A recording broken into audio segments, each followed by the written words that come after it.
belle ville. Connais-tu ma belle ville qui se mire au clair de l'eau? Connais-tu ma ville de 15 millions de courageux, hommes, femmes, jeunes et enfants, débordant d'optimisme et de créativité? Connais-tu ma belle ville, la ville de la rumba, celle de Papa Wemba et Fali Ipupa? Ville sportive de Mwadi, Ndaye, terre d'histoire et des légendes. Oui, ma belle ville, celle des sapeurs, des ambianceurs et des 1000 saveurs. Sous le drapeau s'entonnent les hymnes d'espoir. Ma belle ville, bienvenue dans ma belle ville. Kinshasa, la plus grande ville francophone, accueille les 9e Jeux de la francophonie.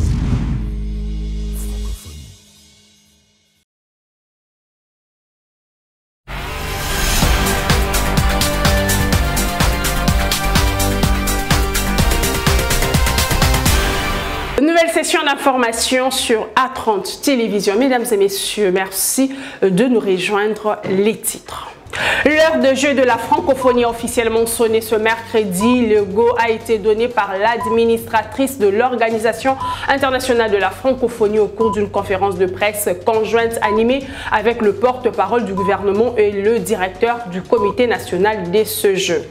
Ce jeu de Kinshasa se déroulera en l'absence de la secrétaire générale de l'Organisation internationale de la francophonie, la rwandaise Louise Mushikiwabo, qui ne se présentera pas dans la capitale congolaise. La réaction du porte-parole du gouvernement à suivre dans un instant. Processus électoral en République démocratique du Congo. Environ 20 000 candidatures enregistrées pour la députation, a annoncé Denis Kadima, président de la CENI. Voilà tout pour les titres. Bonsoir. Les 9e Jeux de la francophonie prennent officiellement les rênes de la ville de Kinshasa. Le go de l'ouverture des sites pour les Jeux donnés par l'administratrice de l'Organisation internationale de la francophonie ainsi que le porte-parole du gouvernement et le directeur national de ce jeu. C'était ce mercredi au Palais du Peuple en présence de plusieurs personnalités. Reportage. Après des reports et plusieurs mois de travaux, les heures du 9e Jeu de la francophonie ont officiellement sonné. Devant les représentants des médias nationaux et internationaux, les délégués des différentes délégations des pays participant au jeu, les directeurs du CNJF, Isidon Gwanja, a élagué tout équivoque, tout est prêt pour les Jeux. La grande cérémonie d'ouverture sera l'un des moments cruciaux. Les dispositifs de surveillance avancés, les équipes de sécurité qualifiées et une coordination efficace sont des piliers de notre approche sécuritaire. En ce qui concerne la santé, nous avons mis en place un protocole sanitaire complet pour prévenir la propagation de toute maladie et assurer le bien-être de tous les participants. De son côté, la représentante de la secrétaire générale de l'OIF, Caroline Saint-Hilaire, a indiqué que ces Jeux incarnent la quintessence de la diversité culturelle francophone. Ensemble, nous écrivons l'histoire d'un avenir où prospérité et équilibre écologique cohabitent en parfaite harmonie. L'égalité et l'inclusion sont les clés maîtresses qui ouvrent la porte d'un monde meilleur. Les Jeux de la francophonie sont le symbole de cette ouverture à l'autre, à tous les autres. Ils embrassent la diversité et célèbrent l'égalité des chances. Patrick Mouyaya, porte-parole du gouvernement, a martelé sur les caractères historiques de ces rendez-vous. Pour lui, le 28 juillet, c'est le jour où les Congolais vont célébrer notre RDC. Les Congolais, de Kinshasa spécifiquement, ou de partout où ils se trouvent, de prendre rendez-vous pour la grande cérémonie d'ouverture de vendredi. Ce jour-là, parce que c'est le jour où le Congo va gagner. En tout cas, c'est le jour où le rêve va se concrétiser pour le début de jeu. Nous voulons que tout le monde arbore le drapeau. Le 9e Jeu de la francophonie offre une opportunité unique de promouvoir les valeurs du sport, de la culture, de l'inclusion et de la coopération.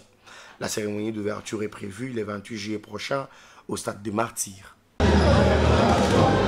Pourtant, attendez attendue pour l'ouverture des Jeux, la secrétaire générale de l'Organisation internationale de la francophonie, la rwandaise Louise Mushikiwabo, ne sera pas présente à Kinshasa. Confirmation de l'administratrice de l'OIF. Kinshasa, par la bouche du porte-parole du gouvernement, espère qu'il n'y a pas de motivation politique derrière cette absence de la secrétaire générale de l'OIF dans le pays d'origine et en froid avec la République démocratique du Congo. Reportage. Moi, je ne regarde pas la question sous cet aspect-là, parce qu'en réalité, on parle des Jeux de la francophonie. C'est d'abord les Jeux de la francophonie. Nous sommes un pays hôte, nous offrons les infrastructures. Et donc, Madame Zéina, qu'on a baptisée quinoise ici, est venue pratiquement s'installer pour suivre de près. Alors, est-ce qu'il faudrait, alors que vous organisez votre propre cérémonie, vous faire inviter? Je pense que s'il y a bien quelque chose que nous voulons éloigner dans l'esprit de ces Jeux, c'est cette forme de politisation.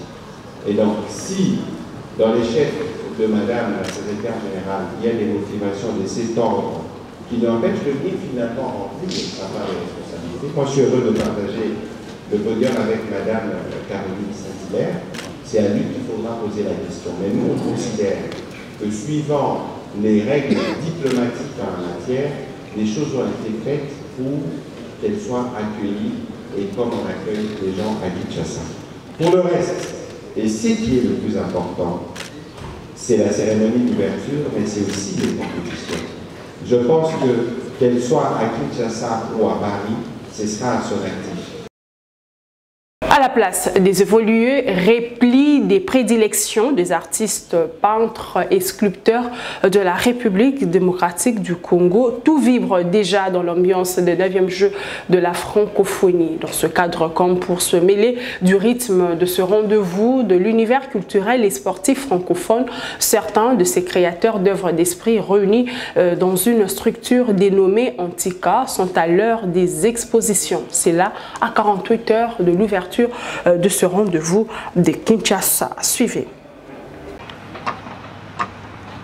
Réunis au sein de leur structure dénommée Antika, ces artistes peintres congolais sont de vrais créateurs d'œuvres d'esprit dans le domaine qu'est le leur. Pour eux, bien que pas inscrits dans les activités de 9e Jeux de la francophonie, les membres d'Antika se sentent bien concernés par ce grand rendez-vous de Kinshasa. Pour preuve, à la faveur de cet événement, tout leur est profitable pour étaler toutes leurs créations dans des expositions à même d'attirer les visiteurs étrangers et nationaux. Et donc l'endroit où vous êtes s'appelle la place des évolués, où nous avons donc la galerie Antika à exposer 105 artistes, peintres contemporains et sculpteurs en association avec l'art ethnique du Congo. Cette exposition est liée au 9e Jeu de la francophonie.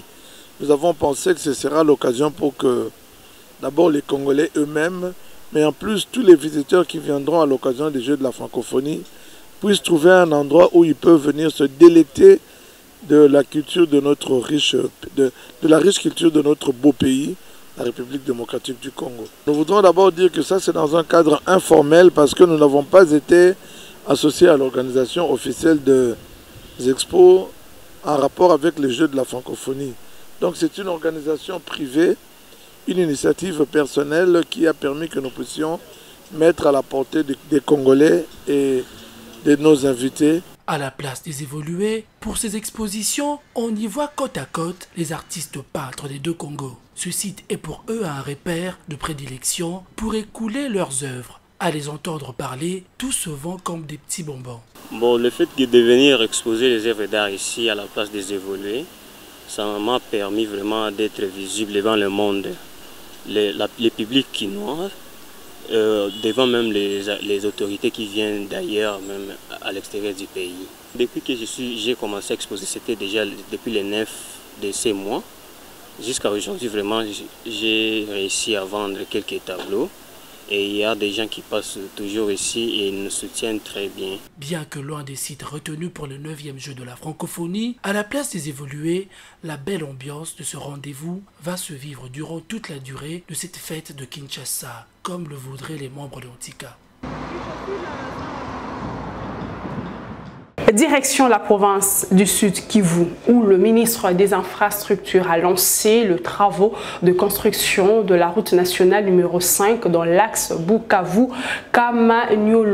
Le ministre Alexis Gisaro a souligné l'importance de cette route qui permettra aux populations de rallier facilement les deux parties du Sud Kivu alors qu'elles étaient contraintes de transiter vers le Rwanda suite au mauvais état de cette artère. Les travaux lancés en présence notamment du ministre du Budget s'inscrivent dans le cadre du programme SICOMIN. Reportage. La route nationale numéro 5, dans son tronçon, Bukavu, Nyangezi et Kamanyola, sur 55 km, voit le projet de son achèvement arriver. C'est à Nyangezi que le ministre d'État, ministre des ITP, Alexis Gisaro-Muvunyi, a donné le go dans une ambiance électrique de la population du territoire de Walungu.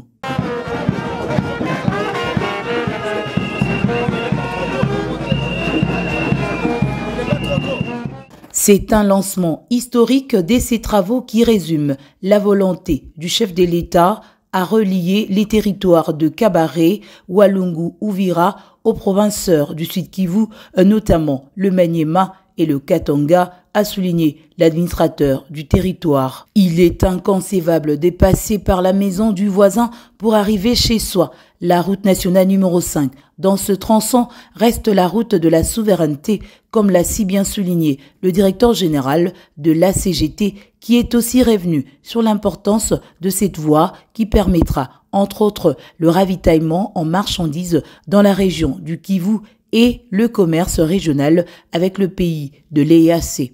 Le gouverneur de province, Théo Ngouabidje, a salué cette réalisation qui n'est rien d'autre que la réponse du président Félix-Antoine Tshisekedi à la requête de la population de cette partie du pays. Accompagné pour la circonstance de son collègue du budget, Aimé Boji, Alexis Gisaro-Muvunyi, celui qu'on appelle faiseur de route, s'est exprimé en Swahili aux bénéficiaires de protéger cette route et à l'entrepreneur de réaliser des travaux de qualité et dans le délai, a insisté la tête couronnée des ITP. Dans le même cadre, le stade de Niatende va aussi connaître sa cure de régénérescence afin de booster le sport dans le chef de jeunes de Bukavu et ses environs. C'est le samedi 22 juillet que le patron des ITP, accompagné du ministre d'État en charge du budget, Aimé Boji, tous fils du terroir, et toute la délégation ont traversé le lac Kivu pour la ville de Bukavu. À son arrivée au port Iusi, c'est une foule immense avec des banderoles et calicots en main qui a accueilli avec pompe les deux warriors du gouvernement Samalou Kondé. Au cours d'un meeting à la place de l'Indépendance, Alexis Gisaro-Muvunyi a invité la population à s'approprier ce projet de développement de la province du Sud Kivu qui passe par le route dans le tronçon Bukavu-Nyangezi-Kamanyola que le chef de l'État avait promis de moderniser. Il l'a dit, il l'a fait, voilà du concret qui a réjoui les Congolais de ce coin du pays. La République démocratique du Congo veut se doter d'un programme national de développement durable par la maîtrise de risques. Un atelier de sensibilisation et de validation de ce programme a été organisé dans ce sens pour montrer le bien fondé de cette initiative dans la gestion des risques environnementaux en République démocratique du Congo. Une expertise que veut apporter l'entreprise Éthique Excellence qui a tenu cet atelier en collaboration avec le ministère de l'Environnement et développement durable. Suivez. Il n'est secret pour personne que la République démocratique du Congo fait face à de nombreux risques liés à l'environnement. Pour pallier cette situation, le ministère de l'Environnement, en partenariat avec la jeune entreprise Éthique Excellence, a réfléchi au cours de cet atelier sur la mise en œuvre du programme national de développement durable par la maîtrise des risques. C'est le directeur de cabinet adjoint de la ministre de l'Environnement qui a lancé le travaux en présence du représentant du chef de l'État et des acteurs du secteur de l'environnement. Pour permettre à la RDC de se doter d'un programme national de développement durable, Éthique Excellence se présente avec son expertise, notamment dans le domaine de risques liés à la sécurité, mais aussi de la prévention des accidents et incidents sociaux et environnementaux. Les travaux ont connu un enrichissement de participants qui ont apporté leur point de vue sur ce programme. Nous ne pouvons pas continuer à rester insensibles sur les problématiques d'ordre QHSSE et des accidents et incidents qui coûtent cher à la République et qui affectent de façon directe et indirecte nos collectivités et nos familles. Donc du coup, au lieu de le mettre sur le plan industriel, nous sommes dit que c'était important que la population de la RDC, sur le plan national, bénéficie de ce mécanisme.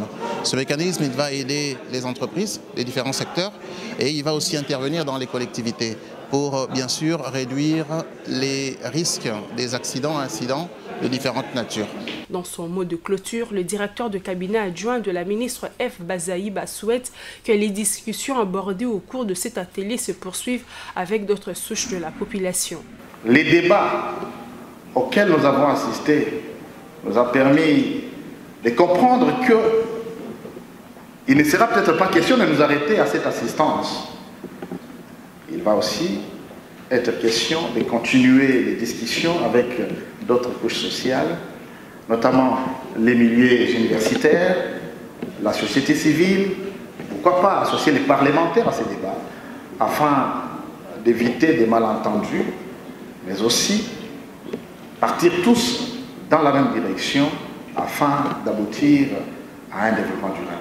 Pour lier l'utile à l'agréable, le professeur Hubert, membre de l'entreprise Éthique Excellence, a remis des ouvrages aux représentants du chef de l'État et de la ministre de l'Environnement. Parlons santé dans ce journal. La campagne de vaccination contre la poliomyélite annoncée dès ce 27 juillet jusqu'au samedi 29 juillet prochain à Kinshasa ainsi que dans 10 autres provinces de la République démocratique du Congo. Campagne que va mener le ministère de la Santé publique à travers le programme élargi de vaccination. Sont concernés les enfants âgés de 0 à 5 mois, soit ceux de moins de 5 ans. Le programme élargi des vaccinations attend la mobilisation de tous les parents pour cette opération en faveur de leurs enfants. Je le disais dans les titres, environ 20 000 candidatures enregistrées pour la députation nationale. Ce sont des chiffres révélés ce mercredi par le président de la Commission électorale nationale indépendante auprès de nos confrères de la radio Okapi. Denis Kadima a noté l'accroissement du nombre des candidatures comparativement aux échéances de 2018 au cours desquelles la CENI avait enregistré environ 15 000 candidatures pour la députation nationale. Puisque nous parlons de la CENI, le président de l'Association africaine de défense des droits de l'homme a saisi l'occasion pour condamner le phénomène des candidatures avec des membres de la famille comme suppléants. Jean-Claude Katene appelle la population à sanctionner lors des élections des candidats qui ont postulé avec leurs membres de famille. Suivez. Le système de gouvernance en République démocratique du Congo est devenu presque familial. Ça veut dire que les restes des citoyens sont totalement exclus. Et je pense que c'est quelque chose qu'il faut absolument condamner. En fin de compte, même si les chefs des partis ont aligné en ce qui concerne la députation, les assistants en termes de membres de leur famille, c'est nous, la population, qui allons voter. Et c'est pour ça que nous insistons pour que les populations qui vont nous suivre prennent en compte le fait que nous ne voulons pas que les systèmes politiques en République démocratique du Congo soient pris en otage par les familles.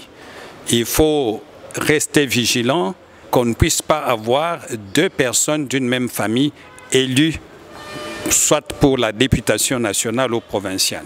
Mais ce que nous pouvons aussi faire en tant que société civile, c'est de pouvoir, le moment venu, publier une liste de chaque député avec les membres de sa famille, pour que tous les citoyens sachent que si vous élisez X, il ne faut pas élire Y, parce que là, vous risquez de donner le pouvoir aux membres d'une même famille. Dans l'actualité également, contrairement à ce qui a été annoncé, le parti politique Alliance pour le changement de Jean-Marc Abounda Kabound, le leader du dit parti, n'a pas été libéré.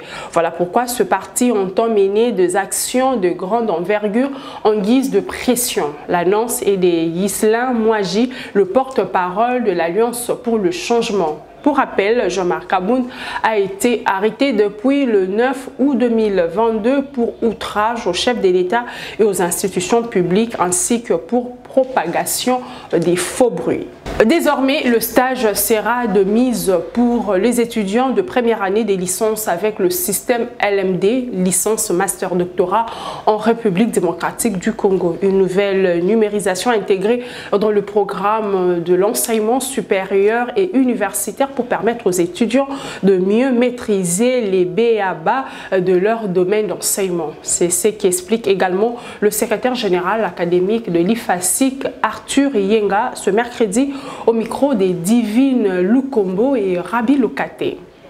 Pour comprendre l'LMD, c'est avec la formation est axée sur le développement des compétences. Et c'est par rapport au savoir-faire que le stage rencontre toute son importance dans le cursus de formation. Le stage est très important dans le dispositif du nouveau programme. Et on encourage les étudiants à faire des stages tout le temps, chaque année.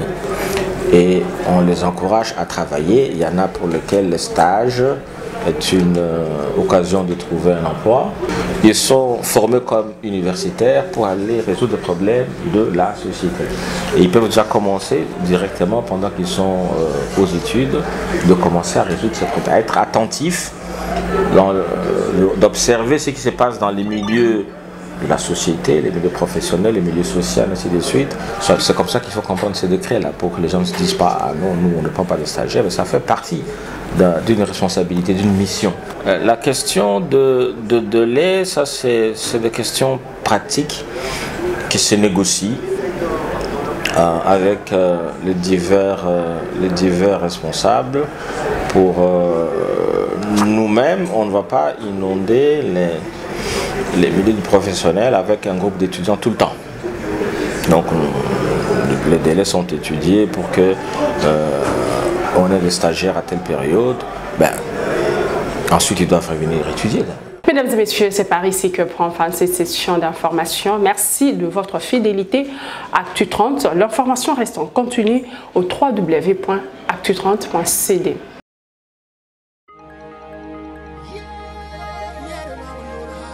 Bienvenue à Kinshasa, capitale de la République démocratique du Congo, qui dans quelques jours va abriter le 9e jeu de la francophonie.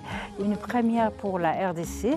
Au total, plus de 4000 sportifs et artistes sont attendus en RDC pour participer à ces jeux. Nous allons à la découverte de quelques sites retenus pour la partie culturelle. Il y a le Musée national, l'Académie des Beaux-Arts, l'échangeur de métiers, mais aussi et surtout la Halle de la Gombe, véritable carrefour d'actualité culturelle dans notre ville-province de Kinshasa. Pour parler de ce concours création numérique, un concept tout à fait nouveau, nous allons nous entretenir avec le responsable de cette discipline, M. Narcisse Lutumba. Narcisse Lutumba, bonjour. Bonjour. Merci d'être avec nous ici à la Halle de la Gombe. C'est au lieu de prestige, de tout ce qui est culturel en RDC. De quoi s'agit-il en fait? La création numérique, d'abord en tant que discipline, a été introduite pour la première fois lors de la 7e édition à Nice, en France. Donc ça fait déjà 3 éditions que ça existe comme discipline parmi les 11 disciplines du côté culturel. C'est une discipline qui consiste à la création ou au montage des images auxquelles il faut associer un son ou des sons. Et les deux doivent constituer une seule œuvre dans laquelle nous trouvons une égale importance entre l'image et les sons. Et il y a un message particulier par rapport à ces concepts. Ça peut répondre à une thématique. Que vous allez mettre sur place, ou bien c'est à l'artiste lui-même d'imaginer? L'artiste peut se choisir une thématique. Il est libre, oui. Un concours aussi peut fixer une thématique. Ok. Donc l'artiste peut s'inspirer et puis voilà, répondre à cette thématique-là. Ah, ok, d'accord. La création numérique, c'est une discipline qui exige la projection. La projection exige une salle assez sombre. Voilà pourquoi ce site a été choisi. Eh bien voilà, nous vous remercions pour toutes ces précisions. Et je rappelle que nous sommes à la halle de la Gombe, site retenu par le comité qui organise le 9e jeu de la francophonie à Kinshasa. Bienvenue à vous tous. On se donne rendez-vous dans quelques jours, le temps pour nous de vous permettre de découvrir aussi d'autres sites retenus par le comité pour ce 9e jeu de la francophonie. À tout de suite.